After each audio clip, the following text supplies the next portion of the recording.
Kes bunuh Sri Aman. Hasil bedah siasat dedah suami ditikam 11 kali. Isteri ditikam di leher. Sebelum kita melangkah jauh, yang belum lagi subscriber, apa kata anda subscriber dan tekan butang loceng untuk notifikasi video selanjutnya?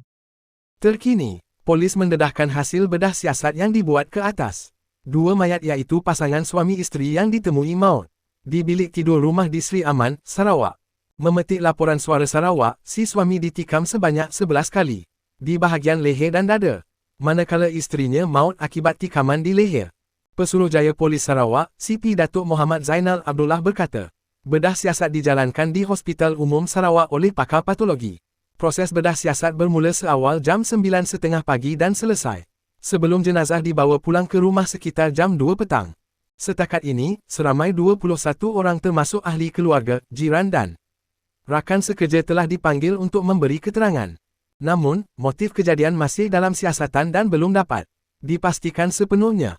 Polis menasihatkan orang ramai agar tidak membuat sebarang spekulasi yang boleh mengganggu siasatan serta menghormati privasi keluarga mangsa dalam tempoh ini. Pasangan ini meninggalkan 3 anak yang masih bersekolah, masing-masing berusia 9, 16 dan 17 tahun.